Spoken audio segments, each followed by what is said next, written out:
Assalamualaikum warahmatullahi wabarakatuh. Bismillahirrahmanirrahim. Alhamdulillahirabbil alamin wassalatu wassalamu ala asyrafil anbiya'i wal mursalin wa ala alihi washabihi ajmain amma ba'du. Segala puji bagi Allah Subhanahu wa taala dan selawat sering salam kepada baginda Rasulullah sallallahu alaihi wasallam. Penghormatan saya kepada Ibu Pocik Ismiati Fonda selaku dosen pengampu mata kuliah Ekonomi Politik Islam. Saya Zikra Ulfa dari Unit 6. Video ini saya buat guna untuk memenuhi tugas ujian tengah semester mata kuliah Ekonomi Politik Islam. Dalam video ini saya akan sedikit membahas terkait dengan ayat-ayat dan hadis tentang politik ekonomi. Kita ketahui dulu bahwa politik ekonomi adalah tujuan yang ingin dicapai oleh setiap hukum-hukum yang dipergunakan untuk memecahkan mekanisme mengatur urusan manusia. Sedangkan politik ekonomi Islam adalah jaminan terpercayanya pemenuhan semua kebutuhan primer tiap orang secara menyeluruh. Berikut kemungkinan tiap orang untuk memenuhi kebutuhan sekunder dan tersiernya sesuai dengan kadar kesanggupannya. Sebagai individu yang hidup dalam sebuah masyarakat yang memiliki gaya hidup tertentu. Oleh karena itu, politik ekonomi Islam bukan hanya bertujuan untuk meningkatkan taraf kehidupan dalam sebuah negara semata, tanpa memperhatikan terjamin tidaknya tiap orang menikmati kehidupan tersebut. Ketika mensyariatkan hukum-hukum ekonomi pada manusia, Islam telah mensyariatkan hukum-hukum tersebut kepada pribadi.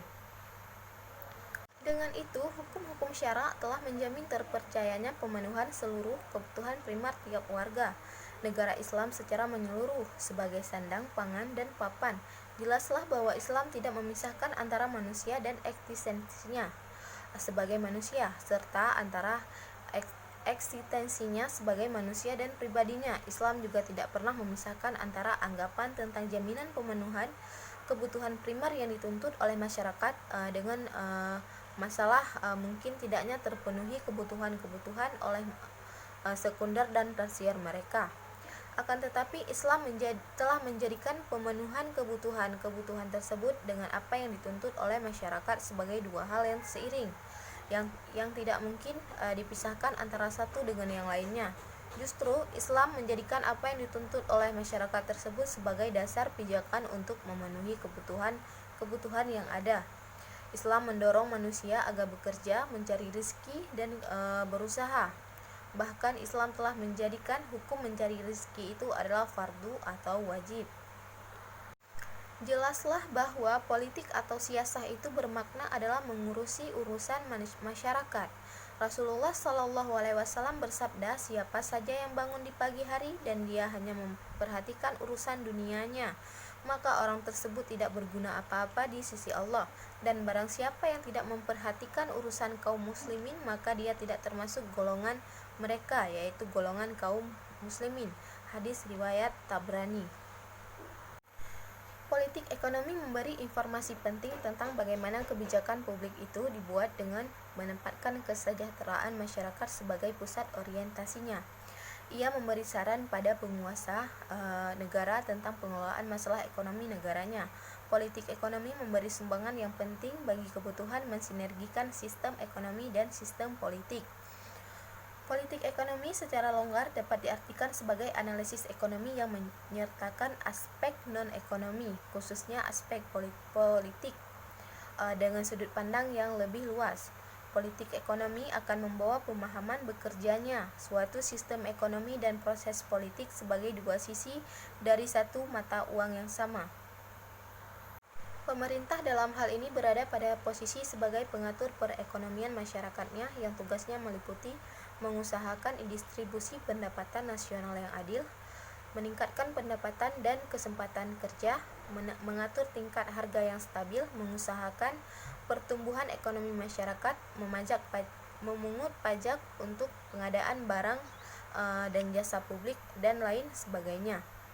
Dengan demikian, sebenarnya politik ekonomi menjadi disiplin ilmu yang komprehensif, yang merupakan efek sinergis dari analisis ekonomi dan analisis politik di suatu negara.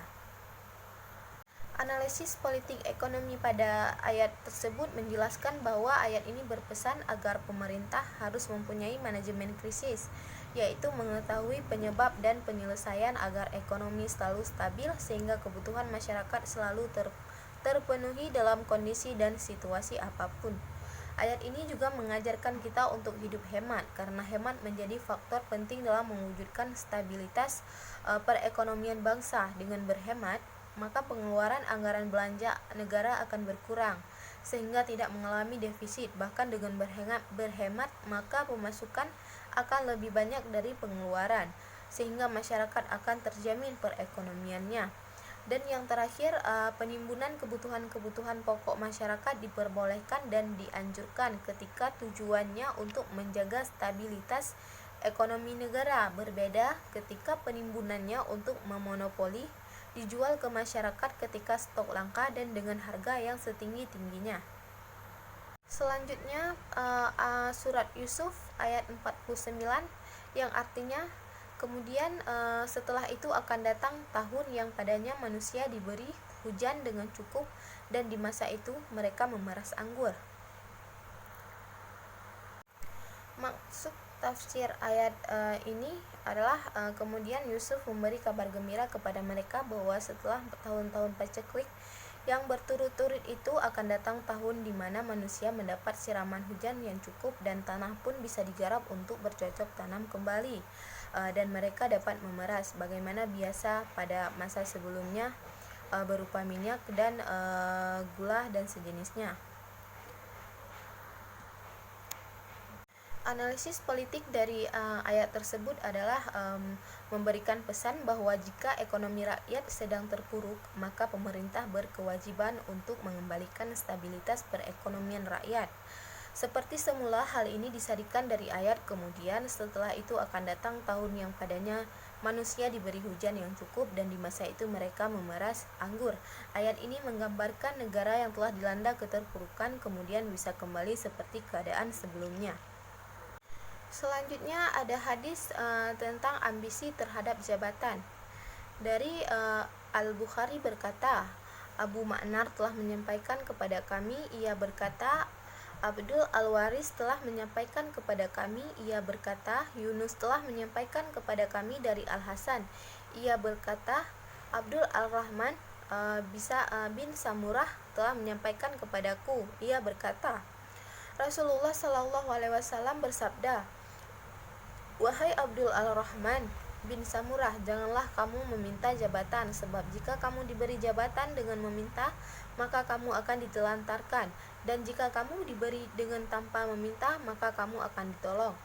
Dan jika kamu melakukan suatu sumpah, lantas kau lihat selainnya lebih baik, maka lakukanlah yang lebih baik dan bayarlah kafarat sumpahmu. Penjelasan hadis ini dikutip dari hadis Abu Dzar di atas dalam kitab Riyadh Al-Salihin, bab larangan meminta jabatan kepemimpinan dan memilih untuk meninggalkan jabatan tersebut jika ia tidak pantas untuk memegangnya, atau meninggalkan ambisi terhadap jabatan. Menjadi seorang pemimpin dan menjadi sebuah jabatan merupakan impian semua orang, kecuali sedikit dari mereka yang dirahmati oleh Allah Subhanahu wa Ta'ala. Mayoritas orang justru menjadikannya sebagai ajang rebutan, khususnya jabatan yang menjanjikan lambaian rupiah atau uang dan harta serta kesenangan dunia lainnya. Baik, sekian presentasi dari saya. Lebih dan kurang saya minta maaf. Assalamualaikum warahmatullahi wabarakatuh.